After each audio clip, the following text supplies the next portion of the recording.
Welcome to HortTube. My name is Jim Putnam. In this video, I'm going to show you my process for sodding two small spaces that I have in my yard. I'm in Raleigh, North Carolina, Zone 7B. I used a company called Super Sod, which is a North Carolina, South Carolina, Georgia company to get my sod. They also have a company called Soil Cube, where they can deliver bags of compost at the same time. And so I got a bag of compost from them as well, so that was super convenient. Whoever you get your sod from could tell you the best type of turf to use. I'm using Zeon Zoysia, and the reason I picked it, number one, it's a warm season grass. I'm in the South, I've got very long, hot summers. My front yard space is full sun all day, absolutely cooks out there, and definitely needs a warm season grass. Fescue would definitely burn out there. The backyard's a little more tricky. It gets a lot of sun, it's super hot back here, same as the front, but it does get a little shade cast on it by early afternoon. And so I went with Zeon Zoysia because Zeon is supposed to be the most shade tolerant of the warm season grasses that they have. So looks really beautiful, super fine blade grass. And so here goes the process that I used. First of all, you're gonna need to know the measurements of the space, obviously, to order the proper amount of sod. So you'll just take your measurements lengthwise and widthwise and multiply that out. Then you're going to want to add about 10% because there will be some waste in the process. I actually ended up with my calculations of the space that I have plus the 10% somewhere around 700 square feet. A pallet of sod does around 500 square feet. If there's a local place you can get sod, you can get a pallet and then go back and get pieces to make up the difference if you don't need a whole second pallet or even a whole first pallet. So I went ahead and had them deliver me 2 pallets, and I ended up giving some of the pieces to a neighbor after I was done.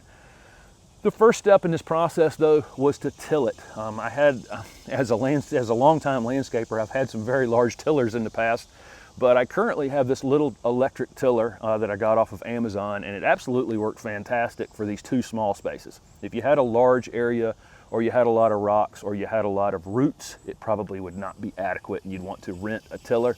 But this little electric tiller really dug in to the soil. It took me, I think I ended up going around about 4 times with it over the course of 4 days, so just once a day.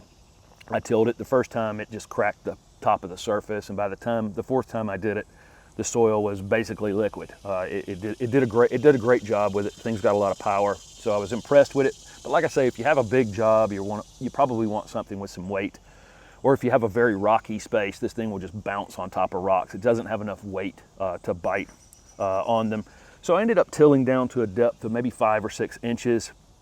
I used, in between each tilling, I used a still tine rake and pulled out a few rocks each time. It's not a rocky place, but it did have a few. And then I'd use a leaf rake to take out the grass and other debris, things that were lighter to rake out, and I just rake it back smooth. Next morning I tilled it again. Just kept repeating that process until the day that the sod was delivered. Spread that out in the front yard, and then I brought half of it back to the backyard space. I'm not using a lot of compost. This is not, in bed spaces I'll put a pretty thick layer of compost for planting shrubs and trees and that kind of thing. But in your turf, you wouldn't want to put a whole lot of compost just because it could end up keeping the area kind of boggy, be hard to walk on, be hard to mow. It might rut pretty easy when it's wet and you're putting foot traffic on it, that kind of thing. So I just used a very small amount. I basically covered the ground with the compost. Then I lightly tilled that back in, and I'm really just using the compost to keep that soil from recompacting and adding some organic material and obviously some food for the grass at the same time. After that was done, I again did my raking over it, and then I actually took a long board, and there were a couple high spots in the back that I wanted to smooth out, and I just used a 2x4 and pulled those high spots into some lower areas in the backyard. So that was super effective. Before you actually start laying sod, if the sod is going to abut any hard surfaces like a sidewalk or a driveway or anything like that, you'll want to go through with a flat shovel and make sure the soil is about 1 inch lower along the driveways. I don't have any of those spaces. My lawn is actually out just right in the middle, surrounded by just bed spaces, so I didn't have to worry about that. But the sod is about 1 inch thick, and so you want to make sure that you've got about an inch of depth along any hard surfaces. That way it doesn't sit up above sidewalks and driveways and that kind of thing.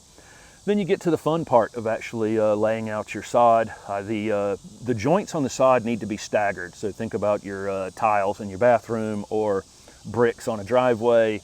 Those types of jobs, you'll always see that the joints are overlapping. And so you want to do the same thing with your sod.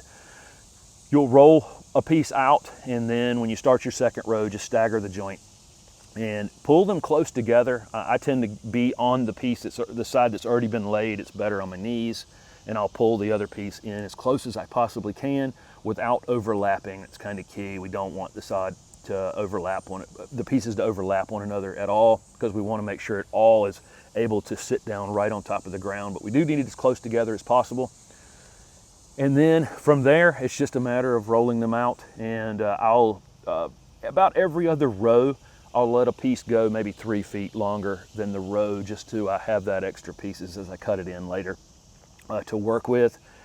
Once I have it all laid out, I'll go through and cut in the edges, and I just use a flat shovel. There's all kinds of ways to do this. You could paint a line on the ground at that point, and so then you could follow a painted line. You could put out a water hose, and just make the angle that you want, and then come along and cut it out.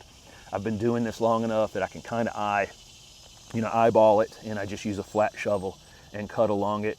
You could use you could use a knife. You can use anything you want. The sod cuts pretty easily, and just try to get a nice smooth edge, and nice smooth curves. If you have rectangles, obviously that's much easier. And then you want to get to what I do at that point is I went and rented a sod roller. I used to own one, but now I don't, and so I had to go rent one.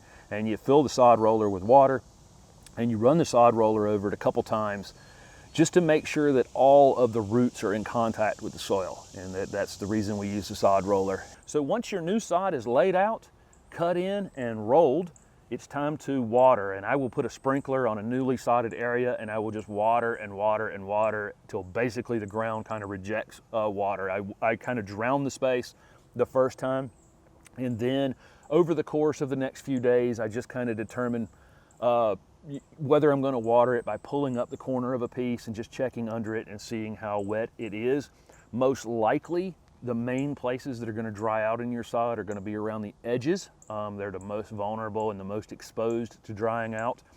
Also, sometimes, on the gaps between the pieces of sod, you'll notice that it's a little bit drier. So sometimes just hand watering will work.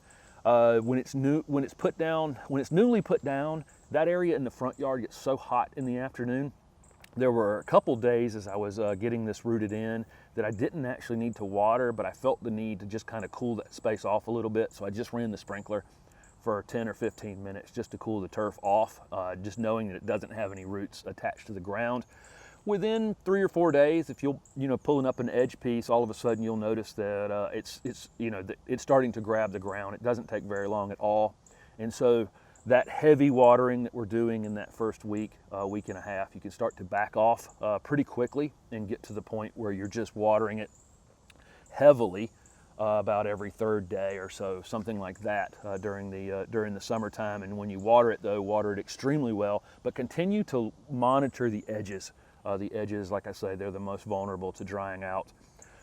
Your mowing schedule, your fertilizing schedule, all of those kinds of things will be based on the type of turf that you used. And so, I'm not going to go into detail on that. Obviously, these warm season grasses get mowed lower than fescues and that kind of thing. So check with the place that you buy the sod from, or your local garden center, that kind of thing, on your maintenance in your local area for the type of turf that you purchased. So although this job is a little physically demanding, I hope you can see that the steps are not complicated and it's really super rewarding. So go out and give it a try.